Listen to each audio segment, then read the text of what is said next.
من الشغلات اللي ممكن تركب لها من أي مكان هو الجندي المجهول. الجندي المجهول هو عبارة عن نصب موجود في منتصف حي الرمال.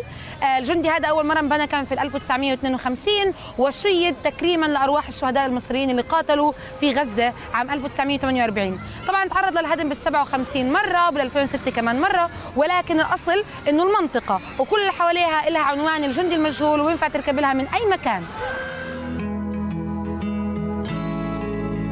Hey everyone, this is Bisan from Gaza. I'm still alive. I'm now at Khan Yunis Gaza exactly, and as you can see, as the rest of the east places in Gaza Strip, it's destroyed.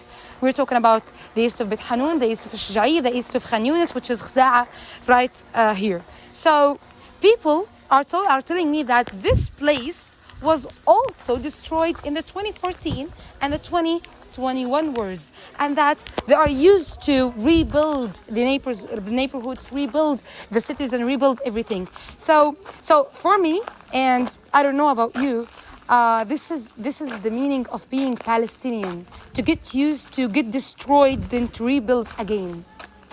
This is Palestine.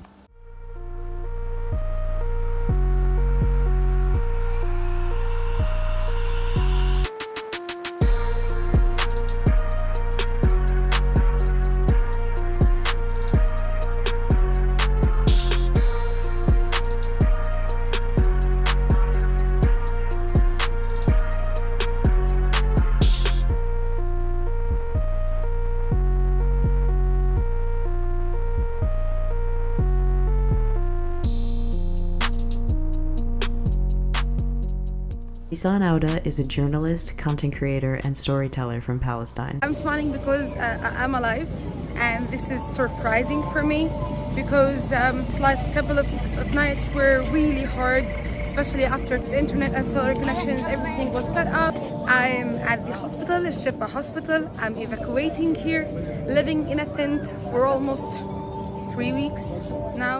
والحكايات في كل بقاع الأرض. معكم حكواتي زياراته، لأنه أنت رح تروح على ناس إلك زمان. Bisan is an EU Goodwill ambassador and creator of Hakawatiya Storyteller. As a 25-year-old in Gaza, Bisan uses her platform to document the catastrophes that unfold on a daily basis. I'm walking while carrying a wet cloth so I can wash my nose and my eyes, because they dropped white phosphorus. I saw it, I heard the voice, the sound, I heard everything. They bombed the door of the hospital. They bombed. I've been there before 2 minutes. It's a massacre. Thousands of people are out. All of these people lost their homes. They are evacuating to Shifa. They are sitting outside because there is no places in Shifa. They bombed the place outside. They bombed the door. I've been there just before 2 minutes. It could be me. She is known for starting her Instagram reels by saying, "Hi, I'm Bisan from Gaza and I'm still alive." She now says that her biggest fear is to live. More than a year and a half into the genocide, she's living in the streets, unable to go back to her home to see what remains in the rubble. She and hundreds of thousands of other displaced people are finding shelter wherever possible, whether that be inside a school, tent, or hospital that will inevitably be bombed or surrounded by snipers. I'm flying my kite on the middle of one of the largest displacement spots in Gaza Strip now, under the sky that is full with warcrafts, with all these tents and kids. I'm August Q. YouTube SES is not my day job, but the extent to which I've researched this topic has culminated in this video over the course of the past year and a half. Bisan moves from safe zone to supposed safe zone, but Gaza is still under constant warplanes. This is Bisan from Gaza. I'm still alive, and this video is just to make you hear the buzzing sound of Zamani, or the unmanned planet that we are living under for years. More than 1.2 million people have been forced from their homes to the southmost section of the Gaza Strip. People are being killed in refugee camps, hospitals, and evacuation zones, and more are being starved. Hey everyone, this is Bisan from Gaza. We're still alive, and I want to tell you something.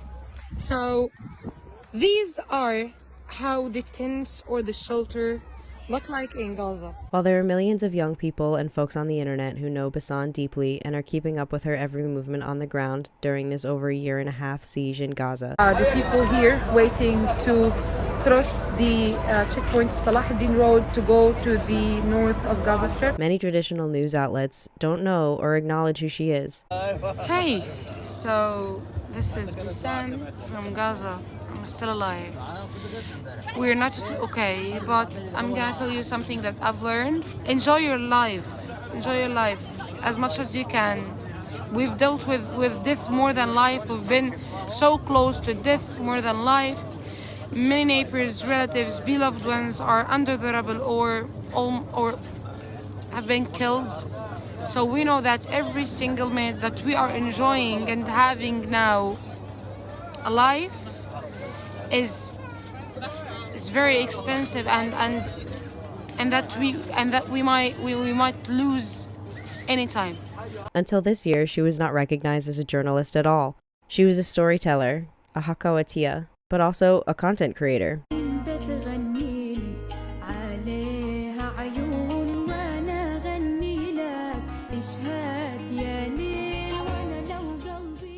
She even did an ad read for Apple Pay. معي ولا مش معي؟ انت بس قولي لي متى وين وبندوس ان شاء الله. خلاص اجاكي اسمعي بس خلينا نكمل كلامنا على الطريق. الحساب تمام؟ لا وين رايحة؟ أنا اللي هحاسب. اشمعنى؟ علشان أنا الأكبر عمراً. بس ثواني. خلصت. الواحد بطل يعرف يحمل أصحابه جميلة ويحاسب عنهم، لأنه ببساطة صرت بتقدر تدفع عن طريق تليفونك لو كان آيفون، ولو شبكت الأبل باي على بطاقتك البنكية من بنك فلسطين هتقوم بالواجب، وكل اللي لازم تعمله كبستين. Bisan shared her story through visual mediums.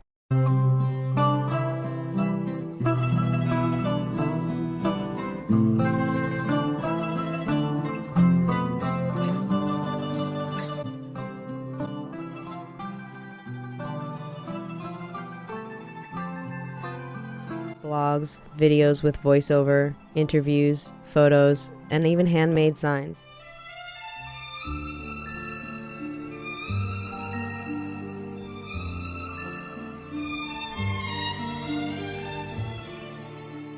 She learned English to share her experiences with us and document the decimation of her land and people for the West to promote action. So we can't give up in anything to eat, but not الفلافل. And it's working. Please someone stop this. This is catastrophic. Literally, the lives of these babies depend on electricity and fuel. Motaz, Bisan, and Palestine. These are the names of 3 content creators from Palestine's Gaza, now reporting as citizen journalists amid Israel's relentless bombardment. This is what they were doing before the war. Motaz Azaiza works with United Nations Relief and Works Agency as a photographer. Bisan Owda is an EU Goodwill Ambassador and creator of Hakawatia, named after the ancient Arab tradition of oral storytelling. رح نحكي فيها عن أقدم المهن في غزة، لأنه اليوم رح نحكي عن مسميات شوارع وأماكن موجودة في قطاع غزة. I'm still alive. Hi everyone, this is Bisan from Gaza. I'm still alive. She also won a Peabody Award and was nominated for an Emmy. Of course, Bisan couldn't be here with us tonight, so she is accepting the Peabody from Gaza. Here she is.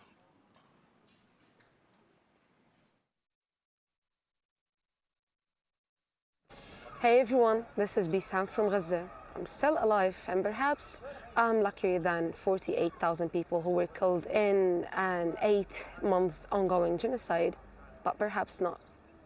Anyways, I feel better today because I feel that our stories, our struggles, and our resistance is heard and seen, and that our documentation for this genocide is well recognized. So thank you for making us, our people, heard, and for hearing us when saying justice for our people and free Palestine.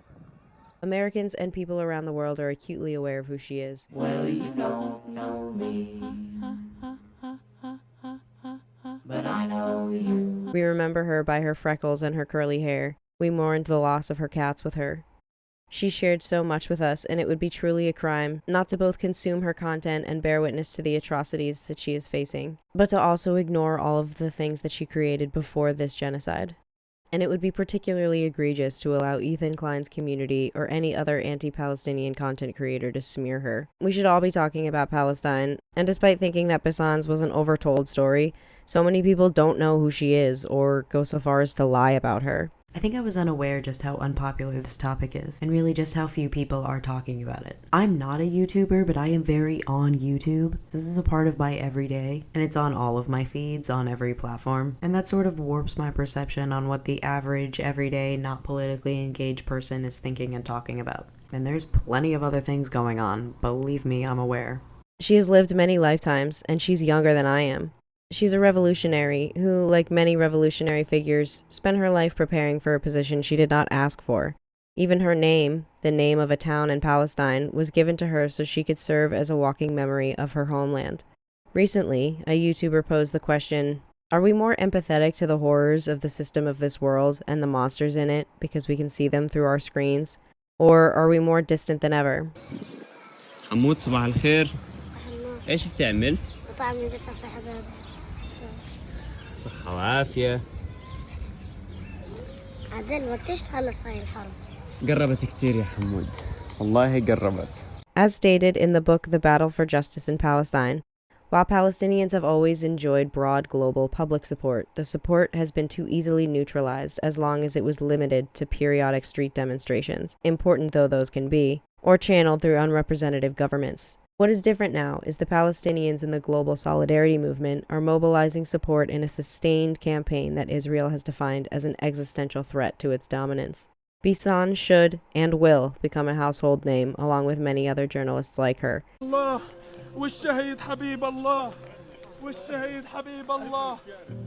Journalists were like the most targeted people. Trying to cover and at the same time trying to survive. I can't even go to my home and see anything that remains even durable. As yani, this is our fate. Welcome to Gaza.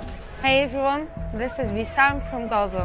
Apparently, I'm still alive and I'm leaving my place. The world is celebrating and Bisan is evacuating. It's not the same. We're not the same, unfortunately. And the amount of views on her Instagram are promising. There are still thousands who keep up with her direct messages every day.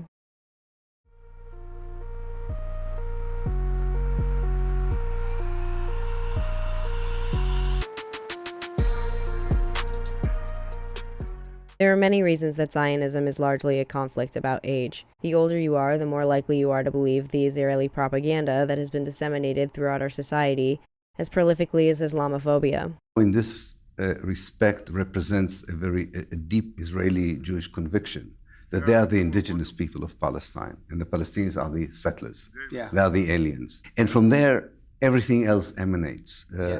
And I think the way to challenge it is by using this paradigm of settler colonialism, because it's not exceptional for a settler colonial movement to claim to be the indigenous people of the place that they occupy, colonize, and quite often genocide.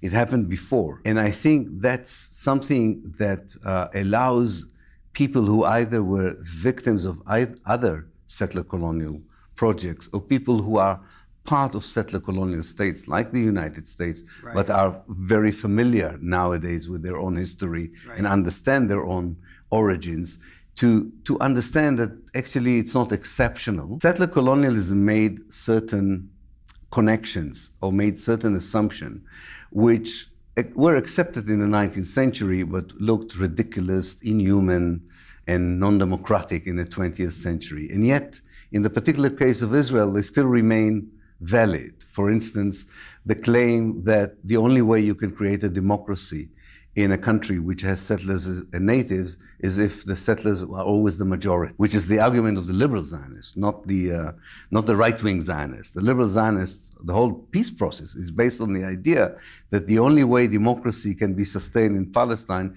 is if the Jews are a majority in their own homeland. Right. So this is a ridiculous assumption that in any other context would be rejected as racist, but in the case of Israel is accepted. Right. Why educated, well-read people in the West did not see this? Or did they see it and decided to accept it for reasons of guilt, anti-Semitism, because they didn't want the Jews to stay in Europe? God knows why. Everyone had their own reasons. I will also take the time to discuss how a large subsection of Jewish Americans went from a liberal minority to a largely conservative one, and how that relates to the Zionist colonial project and American perception of the Middle East. In this video, I hope to showcase Bisan's work, amplify her message, and dispel some misconceptions about Palestine and the Israeli occupation. Important note about Hakawati, it is not in English at all, and there's no English subtitles. And the app itself that I found it on is also not in English, so you have to go through it kind of blind if you don't speak Arabic. So just to use the footage and to just be able to let people see it, I'm just using it like over my video, but at the end of this video I will be attaching some of it uninterrupted, because just because I can't understand it doesn't mean that somebody else might not, and it's just, you know, probably easier than getting the app, but you can do that if you would like to. If you could understand it, then it's probably easier for you. Hey everyone, it's been a long time. How are you? I miss you too. This is Bisan from Gaza. I am still alive in the day 670 plus of the genocide. I have a couple of updates. Bisan spent her entire career contributing to the cultural consciousness and documenting the history and beauty of Palestine. البادية في غزة.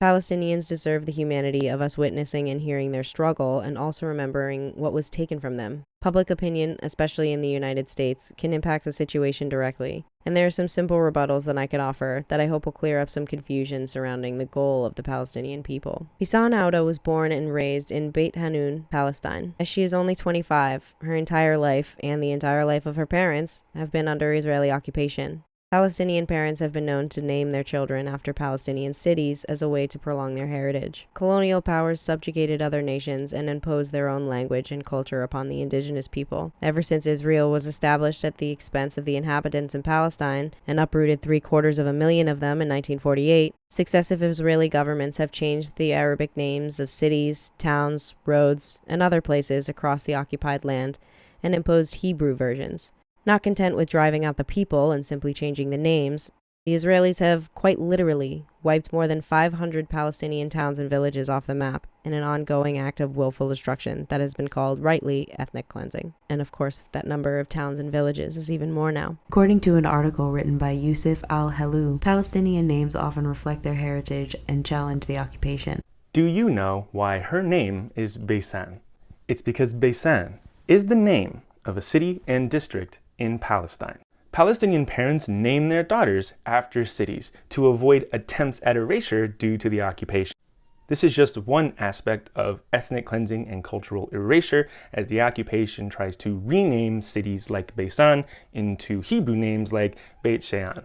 Like you can see right here, he also named his daughter Bisan. Bisan means home of the gods. It was a Canaanite city with a history that can be traced back more than 6,000 years. Cousin of Bisan is Safed, Carmel, and this beautiful young woman who is named Yafa, which is the same as Jaffa due to yod dropping, which is now called Tel Aviv due to the occupation. As Yafa puts it, I make sure to narrate the city's history and describe its beautiful nature before even mentioning the dictionary meaning of the name, which is beautiful lady.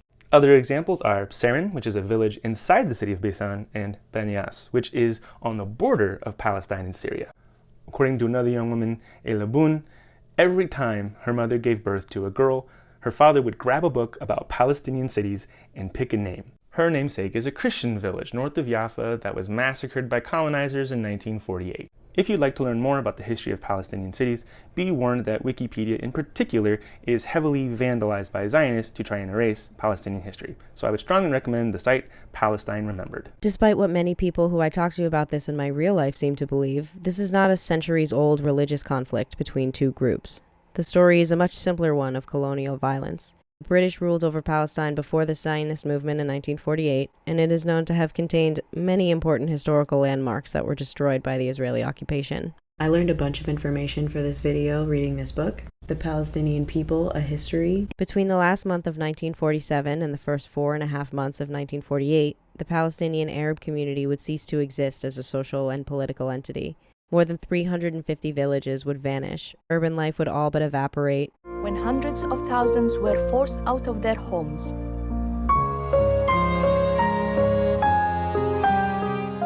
War and exodus reducing Rafah's population from 70,000 to 80,000 Palestinians to a remnant of 3,000 to 4,000, and 500,000 to 1 million Palestinians would become refugees. With the disintegration of the country's urban backbone in 1948, the center of Palestinian life would return to the hill country in the east. At the same time, the catastrophe of 1948 and ignominious role of the notables in it destroyed the remnants of leadership. Palestinian families are constantly fighting for the preservation of their land and culture.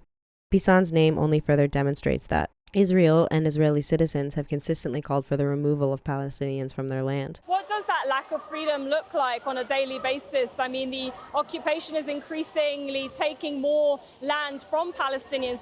For our international audience, what does that actually mean on a day-to-day basis?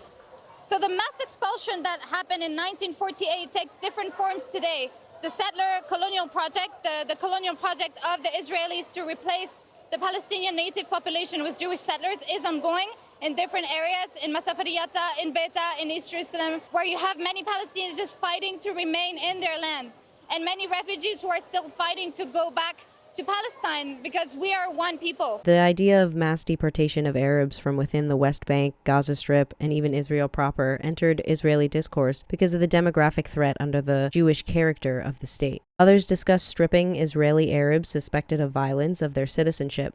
Although the chances were very low that such measures would be adopted as actual policies, the open nature of the discourse was in itself worrisome. In response to this, Palestinian families began naming their children after cities in Palestine. Bisan, Palestine, is known as a tourist area according to Wikipedia.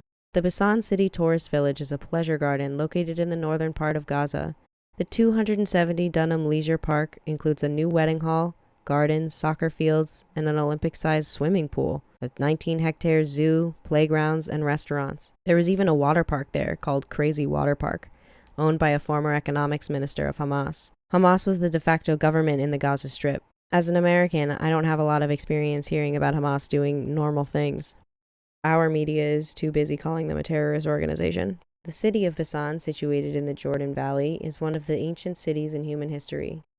It was inhabited over 6,500 years ago and has been more or less continually inhabited till today. Bisan is redirected on the Wikipedia page to its new Israeli designation, which goes to show the amount of Israeli propaganda that permeates Wikipedia. Its importance is due to its exceptional geographic location on the fortified Al Hussein Hill, its proximity to the central junction of the Sea Road and the Hawarna Pathway, the abundance of water in the area, and the fertility of its land. Jewish settlers had moved into Bisan specifically. As one Jewish publication put it, Jews relocating to the Ottoman Palestine had their pick of holy cities, ports, Zionist colonies, and agricultural villages.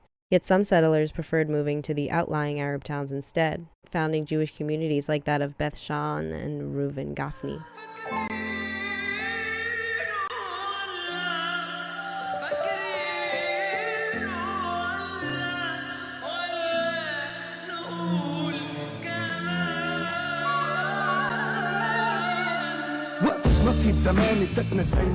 As a child, Bisan Owda dreamed of becoming an astronaut and was a real force on the basketball court. The first time she stepped on stage to tell a poem would change her trajectory for the rest of her life. She's worn a spotlight ever since. فيها سواء اقتصاديا أو اجتماعيا لأنه ببساطة هم اللي مالكين للقرار الأول بخصوص الغذاء والطاقة داخل البيت وبخصوص النفايات كمان وهم بيمثلوا أكثر من 60% من نسبة القوى العاملة. During her career, Bisan cared about many different causes. الانتحار ظاهرة منتشرة في كل أنحاء العالم، بالتالي في فلسطين كمان. وفي السنوات الأخيرة صرنا نسمع عن عدد حالات ومحاولات انتحار بشكل كبير، خاصة ما بين الشباب في قطاع غزة. سؤال دايما بنسأله لحالنا، ليش وشو اللي بيصير؟ تعال أقول لك. But she was specifically interested in the sorts of bigotry and bullying that women, especially those who talk about serious issues, were facing. According to Bisan herself, storytelling content on gender equality puts viewers and readers in front of a reality that they might otherwise overlook or ignore. This can contribute to a better understanding of the catastrophic impacts of violence against women, for example. The more people are aware of the impacts of gender-based discrimination on women and their communities, the more likely they are to push for more equal societies. And that's how I feel about Bisan's content. The more people that engage with it, the more people are aware. While growing up in a beautiful land with a rich culture, Bisan was born and raised in Beit Hanun in the north of Gaza, living in an apartheid state. The International Convention on the Suppression and Punishment of the Crime of Apartheid defines the crime of apartheid as inhuman acts committed for the purpose of establishing and maintaining domination by one racial group of persons over any other racial group of persons and systemically oppressing them. It's becoming easier to support Palestinian emancipation and harder to defend endlessly bombing Gaza. Gaza is a concentration camp that was slowly being starved, then aggressively starved, and now bombed and starved. Living and surviving in Palestine was not always so dire, but for Bisan and millions like her, there was always the occupation. Bisan would have been 8 or 9 when Hamas won an election to take control with less than 45% of the vote, narrowly beating out the Fatah due to their reputation for corruption. During the time of this election, there was conflict between different political entities within Palestine. Palestinian society has struggled with the role of Islam since the Intifada. Despite being given a vote in 2006, the vast majority of people in Palestine, especially those currently living in Gaza, have absolutely no power or say in their circumstances. Hamas is the supposed target of Israel's onslaught on Gaza. There are some blaring issues with this assertion, the most peculiar being that the target of their bombings has been mostly children.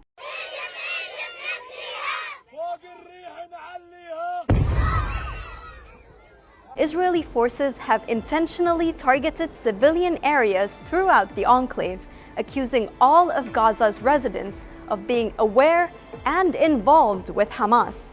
And in just 3 months, the civilian death toll reflects that mindset, with Israel having already killed more than 23,000 Palestinians, including 6,600 children, and forcing 1.9 million people, meaning over 80% of Gaza's population, to flee their homes and become displaced due to its relentless airstrikes. But regardless of whether or not this is true, a carpet bombing of Gaza will not rid the area of Hamas. For starters, the best way to create the next Hamas is to commit acts of genocide and mass extinction, like Israel is presently. It's been said that every member of Hamas that Israel kills will be replaced by another man who's lost his entire family. Americans know firsthand what happens when our genocidal, imperialist government destroys and destabilizes a nation. And since the creation of Israel, the Middle East has been characteristically unstable.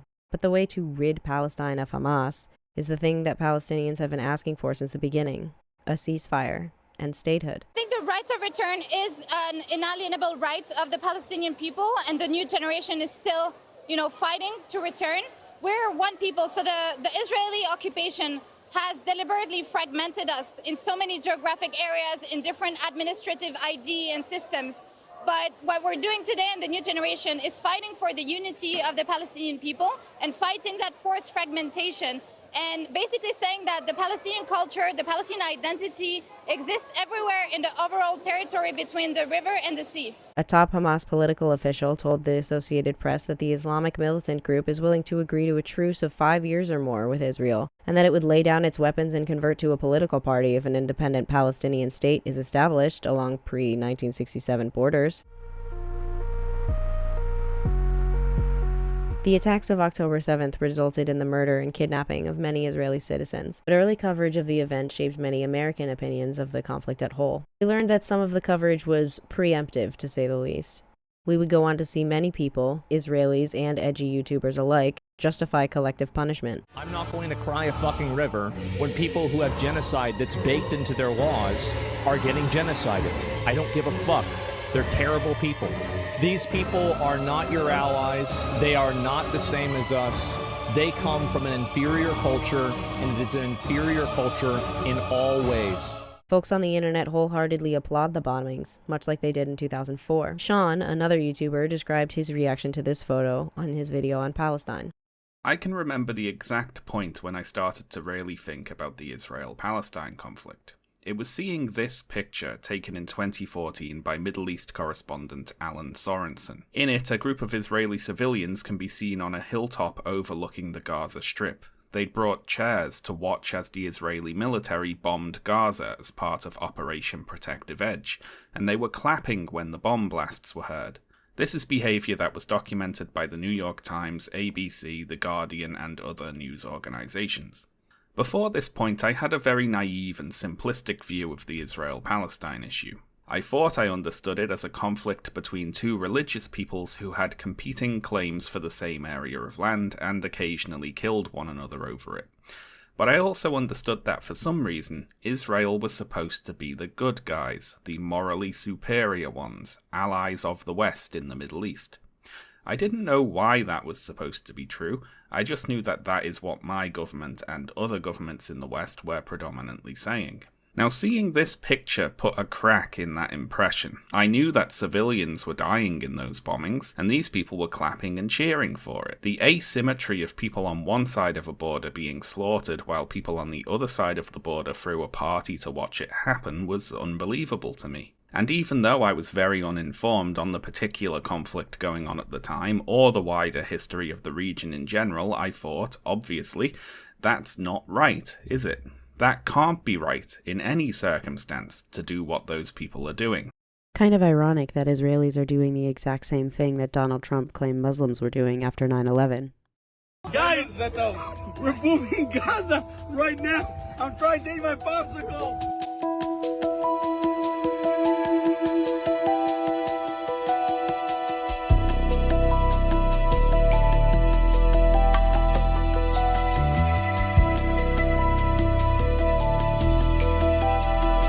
This is crazy! As the whole world continues to see Israeli soldiers and civilians cheer on a carpet bombing, the cognitive dissonance becomes more and more untenable. This internal contradiction has existed for many Zionists for a long time. Even though there are Palestinians whose parents and grandparents grew up in the region and cannot return, Jewish people across the globe can move to Israel and buy land. Why, though, do they do it? What made them accept this colonial project of Israel?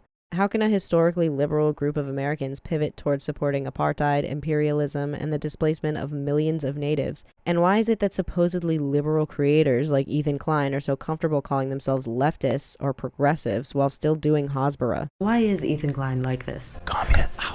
Communism. When I started writing this essay, I had no intention of including Ethan Klein in it at all because this isn't about him, and eventually I may actually remove him from the title entirely, but I figure if I could get more people to click on this video, that'd be fine. It's not just that he doesn't critically support them, he literally talks about them in the most despective terms. They're terrorists, they're evil. They are the evil in the case of Iran.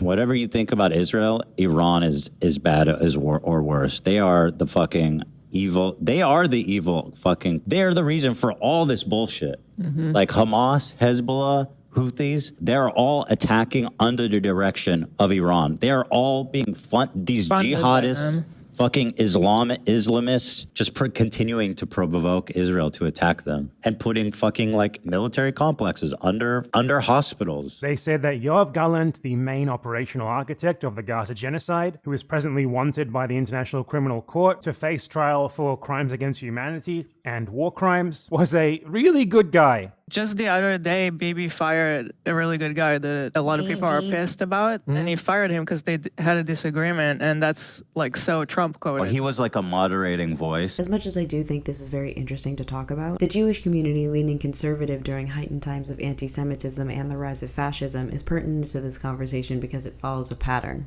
Christians in this country are expected to be conservative all the time because it's intrinsic to their ideologies. But there are external forces pushing otherwise liberal Jews into supporting an apartheid state. A lifetime of pro-Israel propaganda from America and a free birthright trip help. This video, posted on the H3H3 Productions channel in May 2017, Hila then states that while stationed at Ramallah, she was given the opportunity to join the birthright trip. The reason why she was made to join the trip is pretty obfuscated, as she only states that the army was, cool with it. You can take this trip and it's just a free vacation for a whole week, and like the army is cool with it.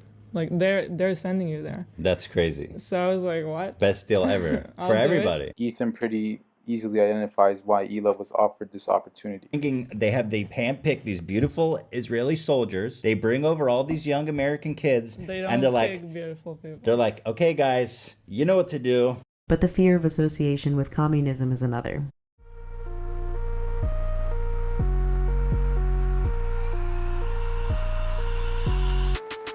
But what causes this stark divide amongst Jewish people? One big reason is propaganda and fear-mongering. Two integral figures to the Jewish American politic were Julius and Ethel Rosenberg. If you're very into politics, then you've heard those names before. But the average person my age definitely doesn't know who those two people are. The only reason I knew about them before doing all of this research was because of a scene from You've Got Mail. Joe, this man is the greatest living expert on Julius and Ethel Rosenberg. The trial, conviction, and death sentence of Julius and Ethel Rosenberg, perhaps more than any other event in the immediate post-war years, unsettled American Jews of all political persuasions. The case revolved around the central question of American Jews' political loyalty in a period in which loyalty to the United States was being legislated. At stake was American Jewry's political identity. There was a perilous lose-lose cast to the choices, forcing American Jews. If they identify with the Rosenbergs, they might be perceived as harboring treasonous beliefs toward the United States and affirming the affinity between Jews and communism. If they condemn the Rosenbergs, they could be viewed as being disloyal to other Jews, abandoning their demographic commitment to due process while turning a blind eye to McCarthyist demagoguery, and ignoring the possibility of a state-sponsored anti-Semitic attack. Finding a middle ground that affirmed American patriotism, Jewish loyalty, and a commitment to civil rights and the right to due process was extraordinarily difficult. Some say that liberal Jews are struggling to find their place in the left, but I actually think that more are finding coalitions with anti-Zionists that agree with them, as many other liberals are currently moving to the left, as they're disillusioned by the ineffectiveness of the liberal establishment and the Democratic Party. The House Resolution, I inform the House that Ms. Lawson will vote nay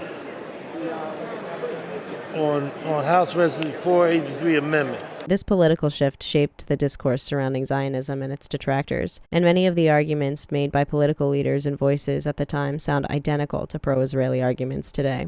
If we look at the Middle East, I think it's about time we stop, those of us who support, as most of us do, Israel in this body, for apologizing for our support for Israel.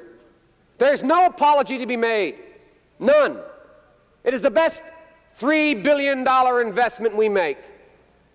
Were there not an Israel, the United States of America would have to invent an Israel to protect her interest in the region. The United States would have to go out and invent an Israel. My love for Israel is deep-rooted, long-lasting, and as I often said, if there wasn't Israel, we'd have to invent one. 75 years. We opened up an airspace for Israel and over Saudi Arabia and Oman after I had a little visit there. And we brought Israelis and Palestinians together at a political level. I affirmed to Prime Minister Netanyahu yesterday, America's commitment to Israel is firm, and it is ironclad. Oh, hello. Don't do that. Nancy Sinkoffs from Left to Right, Lucy S. DeWitowitz, The New York Intellectuals and the Politics of Jewish History, details the life and politics of its titular figure. This intellectual biography describes the way that so many historically tolerant and left-leaning Jewish Americans shifted towards conservatism after World War II. By the time DeWitowitz died in 1990, new challenges and threats, both real and imagined, to Jewish security in the diaspora made Jewish conservatism more mainstream. The real issue of Jewish security is exploited as a talking point by some of the same people who will call for the violent arrest of Jewish anti-Zionist protesters at college encampments and call any criticism of Israel anti-Semitic. Again, the reason the Democratic Party is being soft on these protesters is for two reasons. One is political. They believe that they can get these low-propensity radical voters to vote for them in the upcoming election, particularly in Michigan. Also, on an ideological level, they support many of the same principles as the pro-Hamas protesters. Breaking: Columbia protesters are once again occupying the Butler Library while chanting from the river to Jesus Christ. Distributing Hamas propaganda and harassing students during finals week. Can we just please send in the National Guard and arrest these people? Like, what are we doing? Dawidowitz viewed the historical agency of African Americans who demanded group rights in a manner that, in her assessment, compromised the liberal institutions that had safeguarded Jewish mobility negatively. Civil rights tactics that crossed the boundary of responsible activism and employed violence, both imagined and real, triggered Dawidowitz's deep-seated fear of East European peasant violence and street hooliganism. Meanwhile, quite a large population of these protesters were Jewish themselves. We're here outside of Dan Zimmerman, a weapons manufacturer who's headquartered in our own backyard in the center of Philadelphia, who is profiting off of genocide of Palestinian men, women, and children.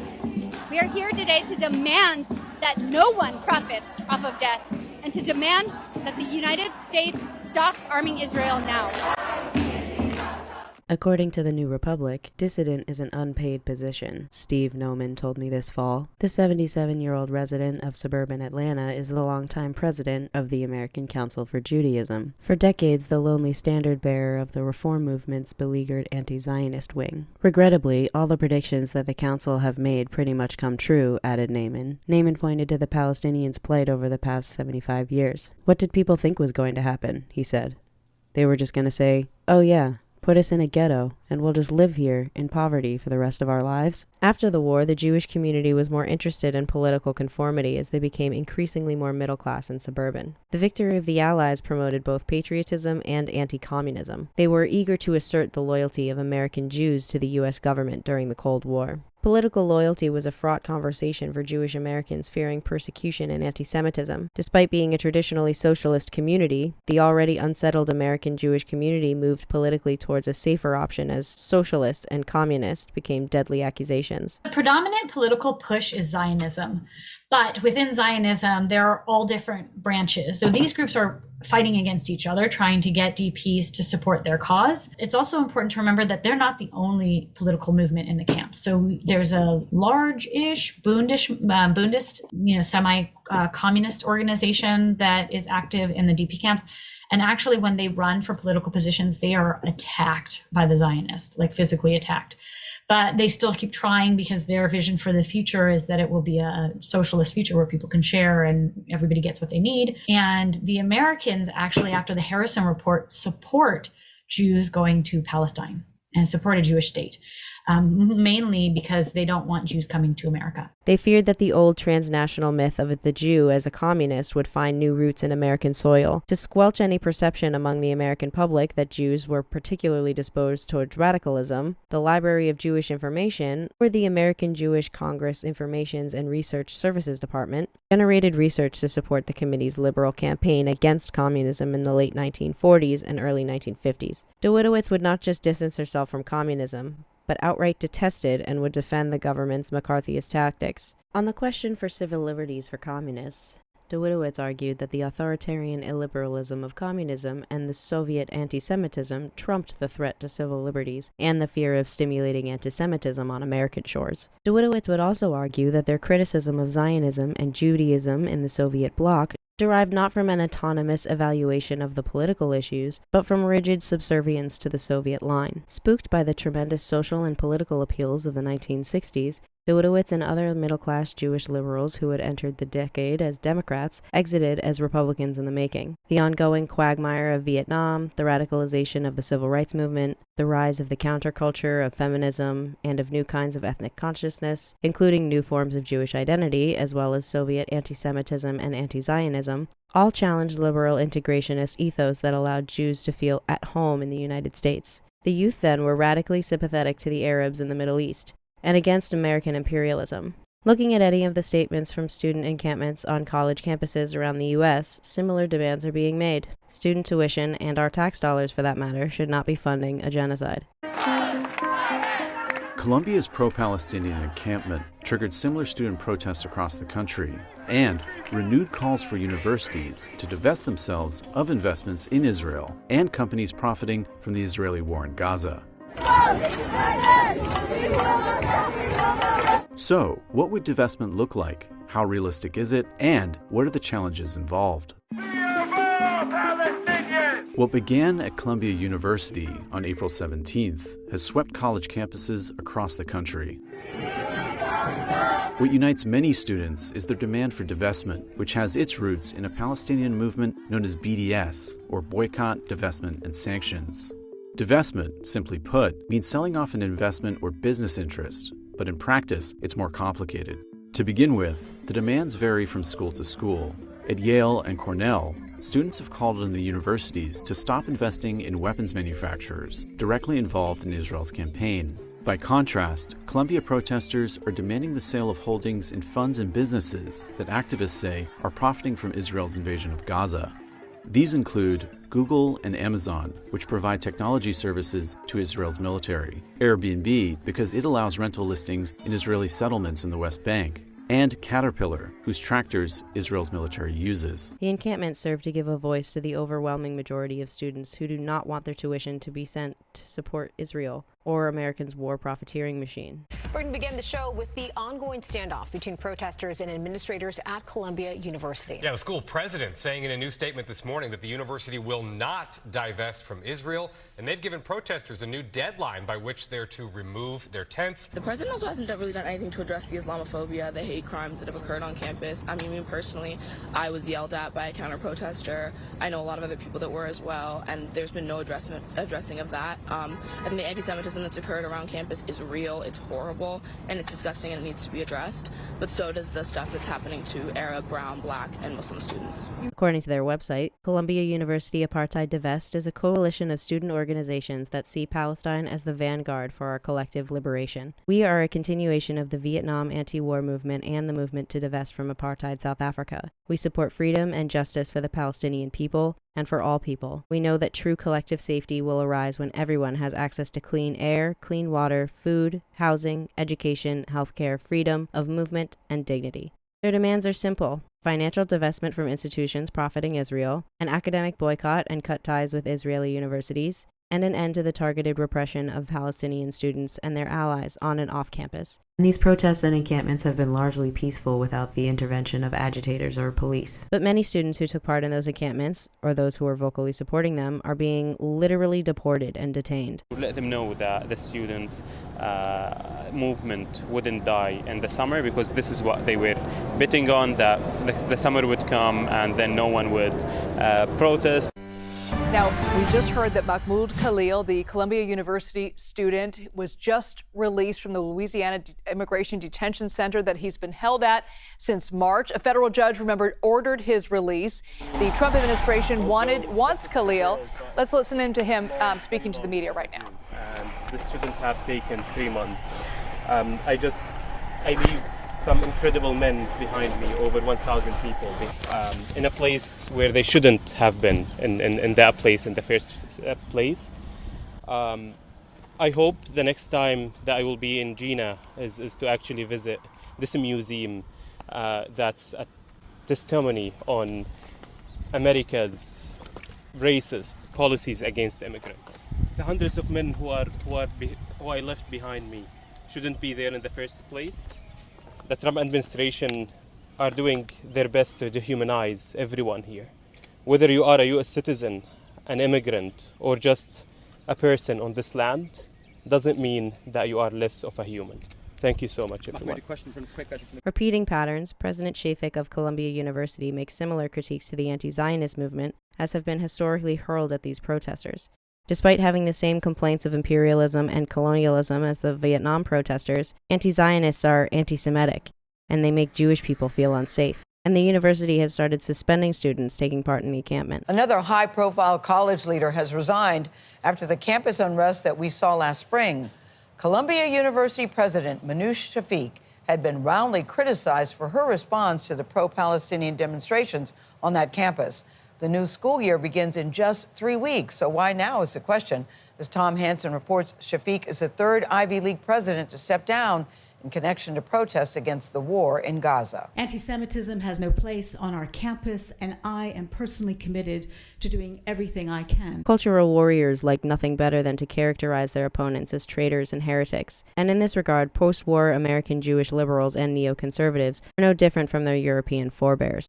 And calling on President Shafik to resign Different groups within the variegated American Jewish community had radically different interpretations of what political behavior in the American diaspora was actually good for the Jews, and not infrequently, they charged their opponents with betraying true Jewish interests. Big mistake people make in the Jewish community when they believe if I soft pedal my values, if I try to play down my differences, if I try to pretend that I'm a world citizen, then somehow this is going to increase respect for me, or somehow it's going to create more tolerance for me as a Jew. So am I saying that Ethan Klein is the modern-day Lucy Dawidowitz?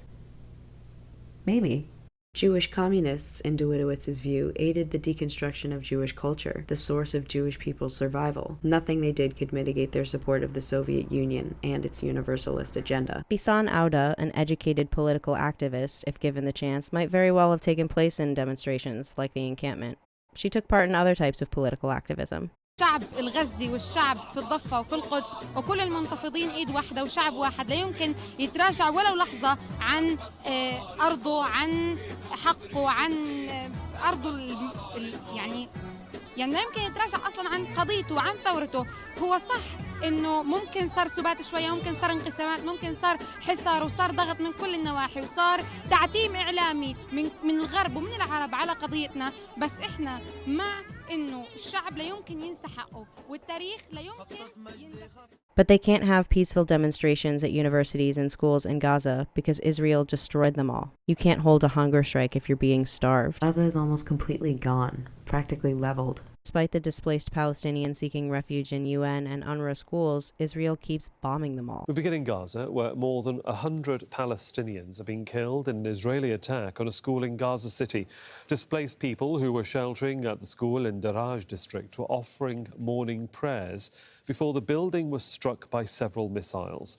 This is the 8th time Israel has attacked a school in just a month. Each time, the Israeli army has claimed Hamas uses such schools for military and operational purposes. But during the 10 months of this war, Israel has never provided any evidence. Israel, as usual, didn't give us any warning. It strikes regardless of whether there are children, women, young people or old people. There are peaceful people in the mosque, one of God's houses. There were people praying, there were people washing, and there were people upstairs sleeping, including children, women and old people. The missile fell on them without warning. The first missile and then the second missile. We recovered them as body parts. This school is housing nearly 4,000 people. What can these poor people do? Where will they go?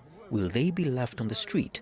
Everyone is a target, whether here or elsewhere. We're all at risk. Hi everyone, I have been working on a piece documenting and showing cases about starvation for a week now. It's gonna be posted soon, but what makes me sad and desperately waiting for a ceasefire more than any time before is that this is the third piece I am making about starvation and apparently no sustainable solutions for this. Nothing is preventing Israel from weaponizing and keep weaponizing starvation as a fundamental ingredient in its genocidal vision in Gaza Strip, which is a tool to kill more people and to humiliate the Palestinians and to break their will literally forever, for generations, because people are just dying gradually in a very cruel way, just losing their muscles, their fat, their sizes, crumble like literally like nothing, and die on front of the families, on front of the mothers and fathers, which will be broken forever and remembering this hard days. Nothing can describe how a mother and a father can just stare at their child every single day for weeks before passing in front of their eyes without being able to do anything. And this is what Israel is growing inside all of us as adults and parents and as children as well. Yani besides killing an amount of a class for 2 years daily now Israel is killing children by starving them to death. For 2 days I've been searching about milk for children. Milk, it's a baby food. Nothing threatening the existence of what's so-called Israel, the baby killer machine. And I failed. I didn't find anything. No substitute, no food, no fresh food, no milk, nothing, literally nothing. For 2 days I've been searching. And not me only. We're 2 million starving people, literally preferring to have a bullet in the chest or head and die waiting for the GHF humiliating non-humanitarian aids, rather than watching our families dying in front of our eyes. And literally people around the world, governments, everyone is just normalizing the thing. They're getting comfortable with a starving population. We know the door, we know the reason, we know the way to solve this and to stop this, and no one is doing anything. 2 million people are starving, and it's your moral and social and human responsibility to deal with all means right now, in this moment, with this situation, to do something. Make the sound of our empty stomachs louder than their empty speeches, louder than their hypocrisy, louder than them. We know who are they. They are the complicit companies, they are the complicit governments, they are the weapons traders, they are Israel, they are the US. Open the borders right now. Bring food for injured people, bring food for children, and do not stop talking about it, or do not talk about it as just a daily update. And just a quick information, it doesn't need math, it doesn't need any scientist to tell you this, but for 5 months of starvation now, people had some food that they stored. Their immune system and their bodies were able still to hold on, but now we have nothing more to consume and our bodies are already exhausted. So over the past 5 months, over 80 children passed because of starvation, but this number would definitely double many times, just because now our bodies have been starving for a long time. We're talking about 70,000 children are at the risk of death now, not the risk of famine, because they are already starving for months. And now you will just start hearing about mass deaths in the Gaza population because of starvation. And again, no one is doing anything for Israel. Israel is literally starting more and more wars and expanding the genocide zone because it's so comfortable with the idea of starving a whole population, weaponizing the humanitarian aid, and that's it. It's a recipe to kill as much people as they can. I've been hearing children screaming and crying until the midnight because there is no food in the tents. I've been watching parents sacrificing their food portion, which is very little, just for their elderly parents and the children. I've been watching people feeding the babies lentils and so on at the age of 2 months old, maybe younger, if there were any lentils or rice or anything. This famine needs to stop because this is a huge shame. And just imagine, what will you tell your children when they ask you about us and about what have you done for us and how you caused a loud chaos for your complicit government. And not just that, who will protect you and your family and your children when it's your turn? Because their war is not only against Palestinians, its war is against anyone against their will. And their will is to take over everything and to make your life miserable more. So, stand now, or you will not find anyone to stand with you when it's your turn, because we will be all dead.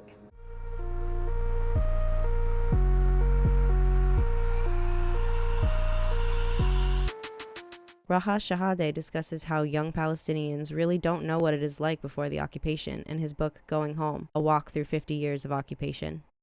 The 17-year-old was too young to have known what the area was like before the settlement was constructed. Habitat provided for the migrating birds that stopped in Ramallah on their way north to drink and bathe. And what a great attraction for all of us it was to see a body of water in the midst of our arid land. He was too young to have tasted the Bali organic vegetables that used to be grown there. When I look at the offer checkpoint, I see both how it is now and what it was like before the area was ruined. Rather than stand at the edge of the pond and watch the migrating birds, their Shahid could only see walls and barbed wire surrounding a military prison.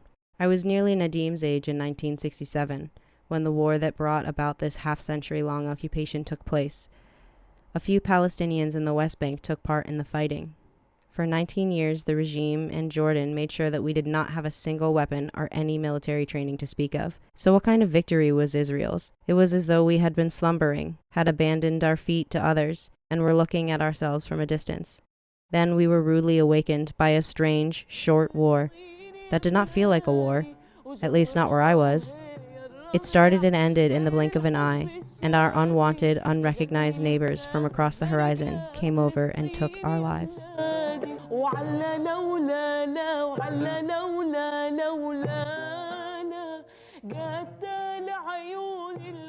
Despite the occupation, Bisan's life was full of rich experiences and culture. She was always an avid reader, falling in love with literature and storytelling. The European Union describes that, in her quiet moments, she cultivates her connection with nature, tending to her plants and embracing the serenity of her village roots. Bisan aspires to be a decision-maker in her community and help in shaping societal awareness and building a generation of young people capable of claiming their rights and build our country. Bisan is a trainer, digital content creator, and youth activist from Gaza. She's finished her bachelor's in business administration.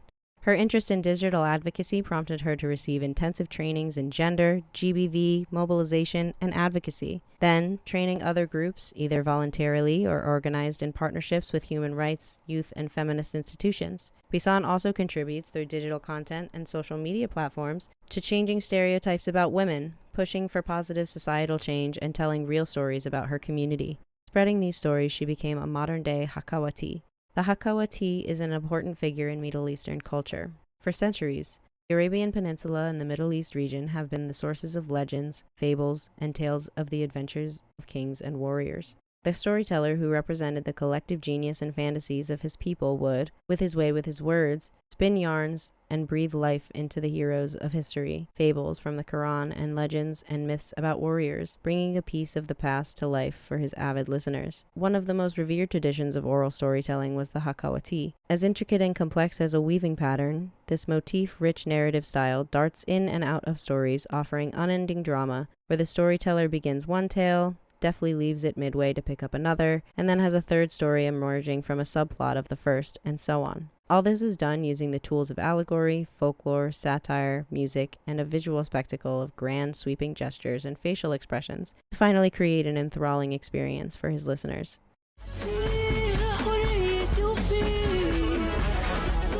Hakawati is one of the most riveting leisure activities for people and their neighborhoods in a bygone era where cinema or television did not exist. Entertainment derived from simple means like a man telling a story that was compellingly attractive to pass the time and learn a few morality lessons along the way was a powerful way of making people step out of their everyday concerns and willingly lose themselves in another world. And the occupation brings back more of these primitive pastimes.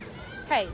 The Israeli army yesterday posted that we are in Gaza not allowed to enter the sea, to touch the water, to swim, or even to fish, knowing that fishing is the only way, the only source of fresh food, fresh protein, a decent meal even for a small amount of people, because even swimming is not easy and is not open.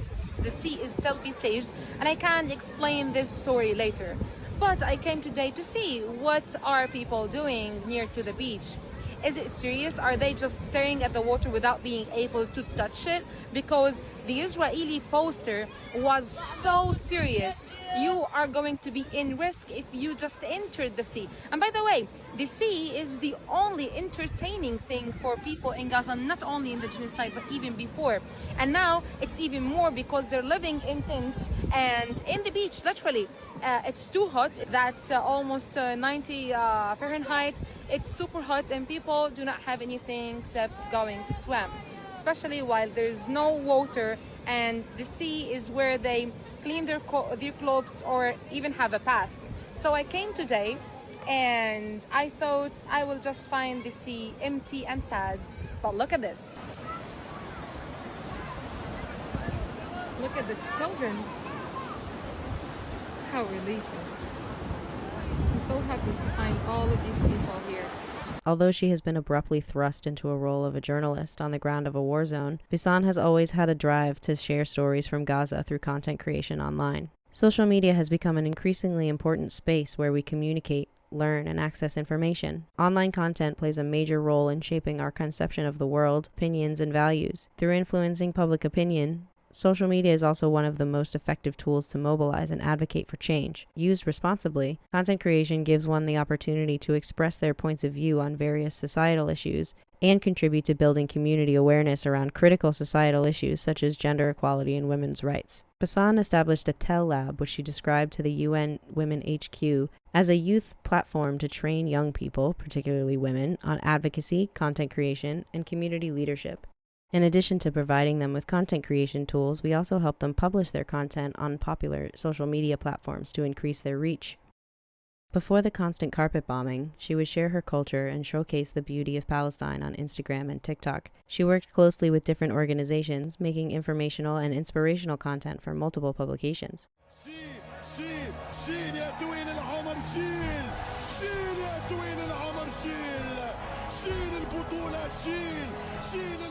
She created Hakawatiya, an Arabic oral history series on Roya TV, which highlights cultural and architectural aspects of Gaza. The show has beautiful landscapes of Palestine and interesting folks from different walks of life. They showcase some very talented people in a vibrant city. The footage is beautiful, but your consumption of this content is poisoned with the reality that all of those places are decimated, and that so many of those talented men, women, and children have been massacred. Over 40,000 people have been killed in Gaza since October 7th, and more than 100,000 people have been injured. While there have been death and injury on the Israeli side, it is worth noting that Palestinians have always experienced more loss since the beginning. Many are unaware of how staggeringly one-sided this conflict is. The unbearable loss that we are witnessing in real time is truly horrifying. I definitely broke down multiple times during the making of this video, but I am at least glad that I get to highlight these positive bits of Palestine and show you the shining light of a human being like Bisan Owda. She spent so much of her life showing us her people, and I am honored to introduce more people to her. Bisan also took part in creating the Wajd and Hassan Diaries, which is described as an audio series in collaboration with UN Women that aims to talk about stereotypes and other social issues. And this series happens to have an animated version of Bisan. وهينا وصلنا يا ستي. سلمي لي عمرت عمي وعمي واحكي لهم انه بعد بكره معزومين عنا.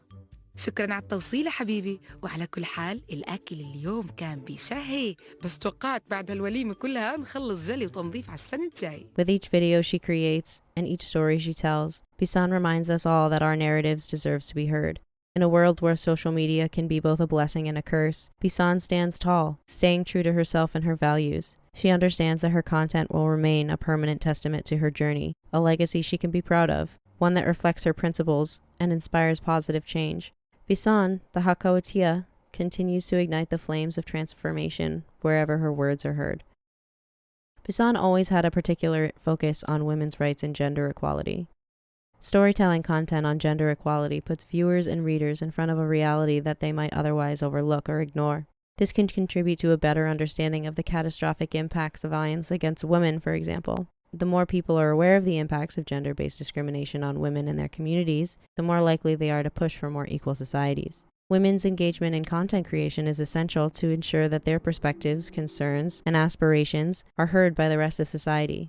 Yet their representation in online content lags behind that of men. Society is yet to take female content creators seriously. For example, in Palestine, women creators are often seen as marketing tools for beauty products and fashion. On the other hand, technical and socio-political content as well as stand-up comedy remain largely monopolized by men. Thanks to youth activism, the number of female content creators is rising. But those who tackle social, political, and economic issues are still too few. Even when women venture into these areas, they are rarely seen as competent as their male counterparts, and often fall victims to cyberbullying. Cyberbullying was another topic that was particularly interesting to Bisan, having experienced it herself. Throughout her life, Bisan realized the struggles that women were facing in the media. The UN Arab States writes, Bisan, 24 years old, is a community and youth activist, content creator, and a trainer in the fields of advocacy, debates, and 21st century skills from Gaza, Palestine. She volunteers in many local and international teams and institutions in the fields of youth and women's engagement, climate change, and human rights. Bisan is a member of UN Women's Youth Gender Innovation Agora Forum. Established in 2020, the forum is made up of civil society professionals, young activists, and advocacy and social media influencers to support youth representatives in developing innovative gender equality solutions and engaging with a broader range of stakeholders. Agora members provide expertise on youth and gender issues, design innovative solutions and campaigns, and facilitate the dissemination of information to networks and organizations around the region. In an Instagram post, Bisan once wrote, originally in Arabic, translated by Instagram, "The best way to succeed and support anything is to build the right discourse.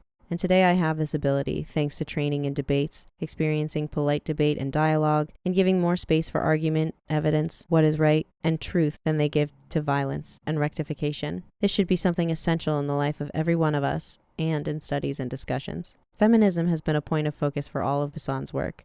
In her time in reporting on the war on Gaza, Bisan has made a point to highlight the struggles that women are dealing with in the region. Hey everyone, the population of Gaza Strip is 2.2 million people. 49% of them are women. And women in Gaza do not have access to hygiene water, to personal hygiene supplies, to menstrual supplies, to sanitary pads. They don't have access to all these things. And women now are simply exposed to psychological and physical health risks because there's no products to use during their periods. Women are shy to tell you this, but they don't have to be shy actually. The world is not shy to let us to death for 62 days now. So they don't have to be shy to tell you that there is no pads to use in Gaza and that there is a new suffering unlocked now. We're suffering from being hungry, from being thirsty, from being bombed. We're suffering from being displaced. Now we're suffering also because there is no pads. It's just a new suffering. What ultimately warped Bisan's career from an influencer telling stories to a storyteller documenting atrocities was the genocide being perpetuated on Gaza.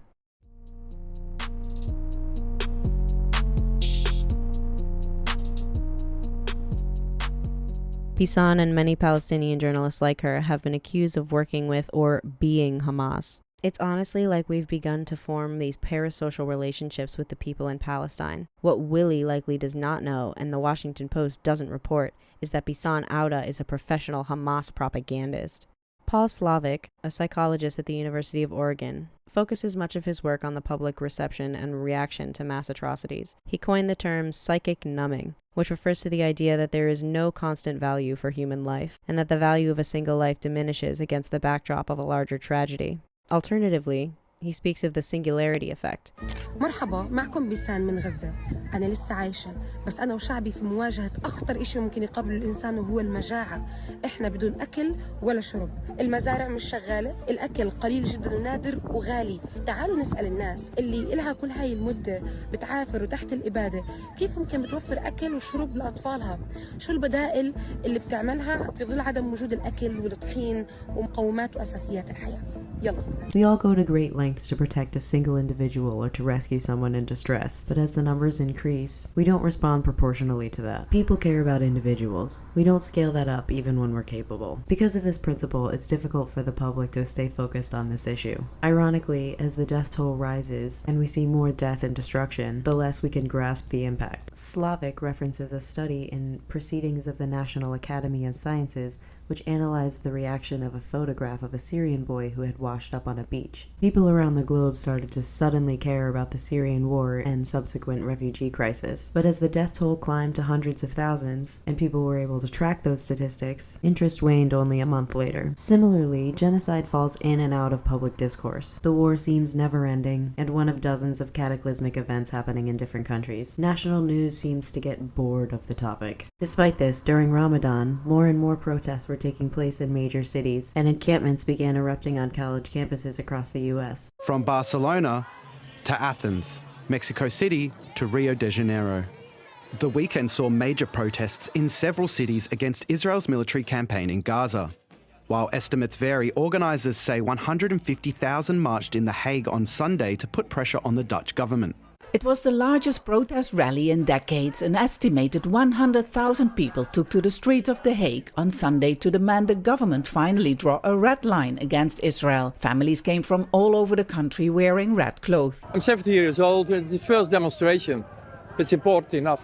A recent survey shows that support for the government's backing of Israel has halved from 30% shortly after October 2023 to only 15% now. It also shows that 60% of Dutch people want the government to take a tougher stance on Israel, including those who vote for conservative and right-wing parties. Columbia University's encampment was the epicenter of pro-Palestinian protests across college campuses last spring. At times, those demonstrations took a violent turn and resulted in mass arrests after Shafiq twice called in the NYPD to dismantle the tent city, and culminating with hundreds of police officers moving in to clear out protesters that occupied a campus building. These protests are very reminiscent of the Vietnam War protests, where students were violently arrested and protesters were suppressed by local police and the National Guard. I don't want to be complicit to these horrendous crimes happening there, and I want to speak out. The march passed the International Court of Justice, where an ongoing case brought by South Africa accuses Israel of committing genocide in Gaza. The Inquirer recently put out an article called How the Kent State Massacre Raised Your Tuition. It highlighted the aversion that capitalists have to an educated proletariat. The Kent State Massacre highlighted that the general public having an understanding of the United States military-industrial complex was actually a very bad thing for the government.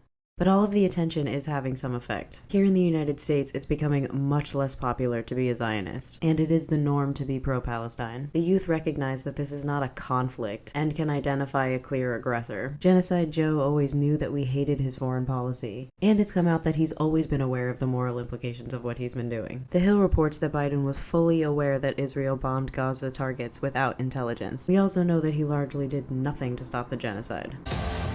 What's on your radar, Brianna?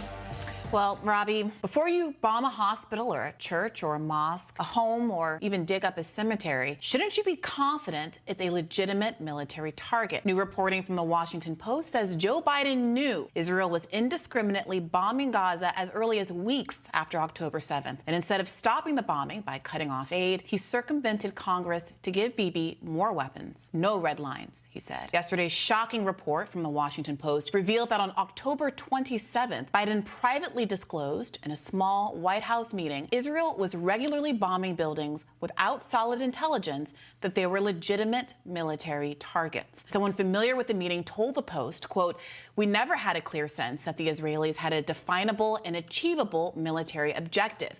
From the very beginning, there's been a sense of us not knowing how the Israelis were going to do what they said they were going to do." Yet none of this uncertainty was reflected in Biden's public position. On November 16th, when Joe Biden defended Israel's first ground invasion into Gaza's largest hospital, Al-Shifa, claiming that Hamas had a military headquarters under the hospital, he already had cause to doubt Israeli intelligence. This is what he told the public. You have a circumstance where the first war crime is being committed by Hamas by having their headquarters, their military, hidden under a hospital. And that's a fact. That's what's happened. And that's a fact.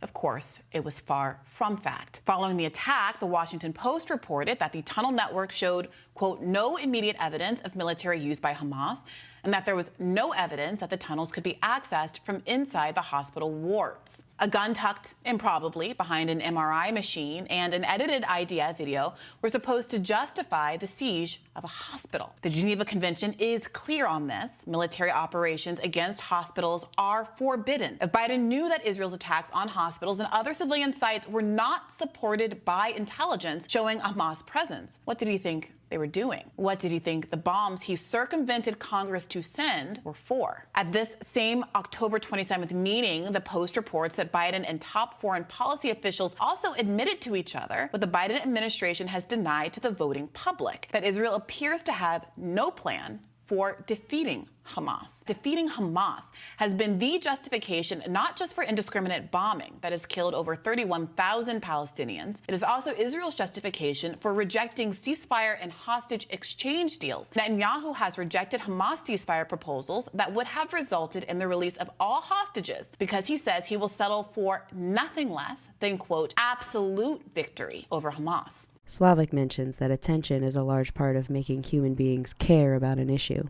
He says, the single object is easier to visualize and connect to. You have to attend to the person or group of people to make an emotional connection with them. And you just can't attend as closely to two people as one. It's harder to think about the many. Because of this, while it might seem superficial to have a parasocial relationship with an influencer in a war zone, it's good if it keeps your eyes glued. Probably the most important image to represent a human life is that of a single human face. Journalist Paul Neville writes about the need to probe beneath the statistics of joblessness, homelessness, mental illness, and poverty in his home state of Oregon in order to discover the people behind the numbers, who they are, what they look like, how they sound, what they feel, what hopes and fears they harbor. He concludes, I don't know when we became a nation of statistics, but I know that the path to becoming a nation and a community of people is remembering the faces behind the numbers. There was a particular time, early after October 7th, when Bisan lost internet connection for more than 36 hours. News publications, journalists, and influencers who were closely following the war reported on the blackout. Bisan's braces are a defining detail, and they're also a harsh reminder of the conditions that she's in. Every hospital that she might have visited has been bombed. James Cone, another psychologist from the University of Virginia, claims, with familiarity, other people become part of ourselves. Our self comes to include the people we feel close to. It's essentially a breakdown of self and other. If a friend is under threat, it becomes the same as if we ourselves are under threat.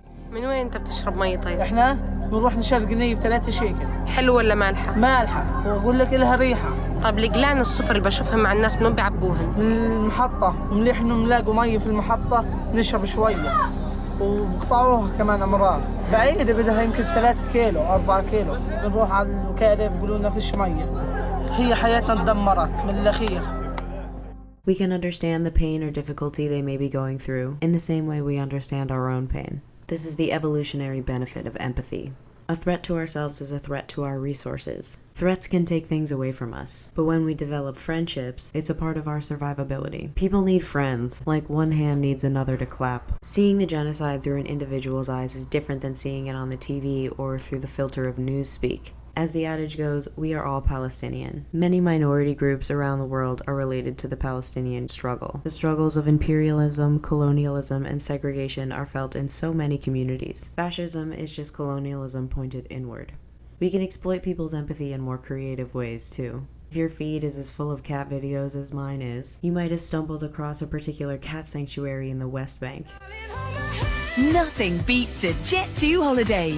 And right now, you can save £50 per person. They have been updating us about their well-being. They've shared videos of the cats in fear, listening to the bombs.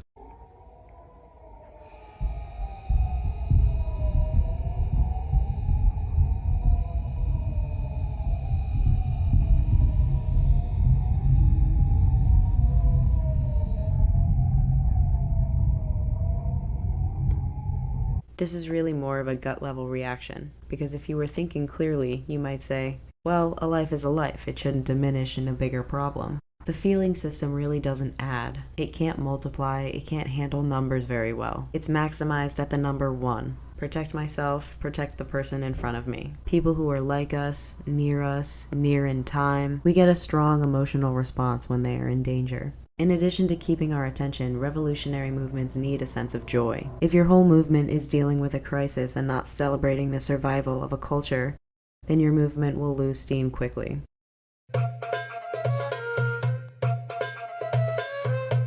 Let's return to our earlier question. Are we more empathetic to the horrors of this world and the monsters within it because we can see them through our phone screens? Or are we more distant than ever? I'd like to argue that it helps, and that it means a lot that people talk about it as much as possible. A ceasefire and even an end to the occupation are bipartisan issues. Even some of the worst people on earth are tiring of the government's excuses. They say, you know what, how many Palestinians being killed in response is too many Palestinians. They say, how dare you ask that question? You're anti-Semitic for even asking. They say, what if this leads to World War III? It doesn't matter if it leads to World War III. What matters now is that even suggesting or thinking ahead is wrong and you're anti-Semitic. All of this to say, keep talking about Palestine. Keep talking about Bisan. If you were unfamiliar with her, now you're not. No excuse not to tell your mom, unless you don't talk to her like I don't. Or tell your neighbor about her, and tell them not to answer the door to ICE while you're at it. I'll be attaching my works cited in the description of this video, and there's a wide variety of sources there. Not all of them were directly quoted, but I did utilize a really wide range of materials in order to make my essay, and find all the accompanying visuals. If you feel I've cited something egregiously wrong, you can let me know in the comments, although I might not read a ton of the comments, depending on how they go.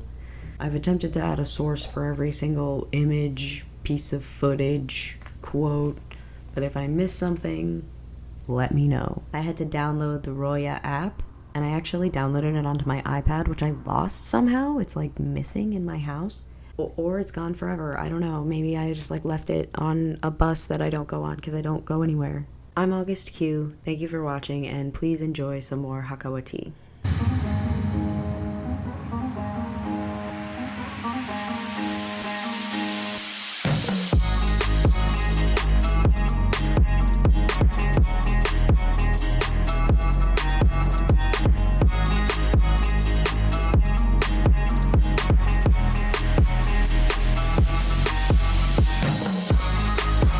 إلى كل متابعين القصص والحكايات في كل بقاع الأرض، معكم حكواتية ومعنا حكاية جديدة بعنوان رياضة في غزة.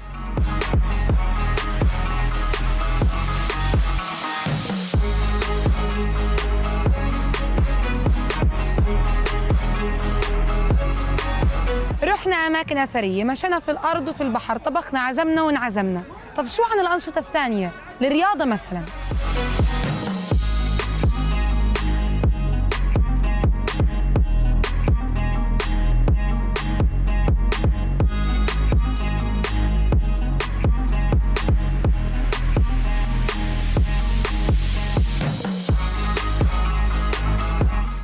في بدايات القرن الماضي فلسطين كانت معروفة برياضات محدودة وتقليدية، ركوب الخيل، سباحة ورماية، لحد ما بسنة 1927 بدأت الأمور تتغير، لأنه صار في تأسيس لتشكيلات وتنظيمات خاصة بالرياضة، إيش لرياضة الملاكمة، كرة القدم، كرة السلة، وبدأت الأندية هاي في القدس، حيفا، يافا، وصولاً إلى غزة، وتحديداً أول نادي تم تأسيسه وهو نادي غزة الرياضي سنة 1934.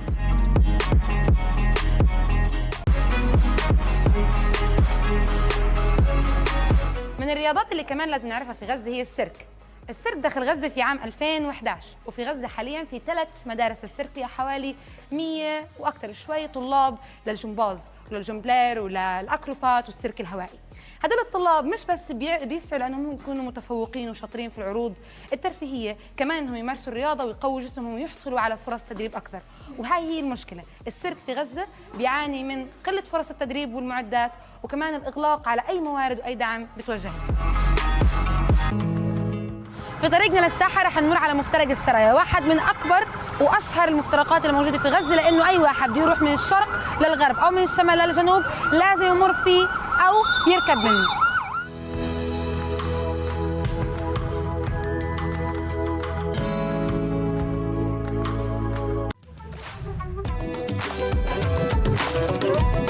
طيب، من أول العادات اللي نحكي عنها هي عادة الأفراح أو تحضير الأفراح، وتحديداً الصابية.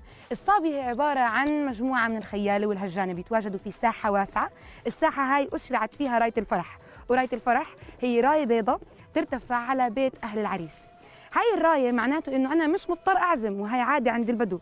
البدو ما بيعزموا، البدو بيرفعوا الراية البيضاء، كل واحد بشوف الراية أو بيحكي لحدا إنه شاف الراية معزوم. المهم بينجاب الفرس، بيتغسل، بينحط له الشبندة أو السرسب، وبينحط له الخرج والسرج، وبعد ما تتحضر الخيول والهجن هي عبارة عن الإبل بزينتها، بيتقدم العريس على الخيل الأول، ووراه الشباب اللي جايين يحتفلوا معاه ويتباهوا بزينة الخيل، وبيأدوا شوية رقصات واستعراض للخيل والهجن.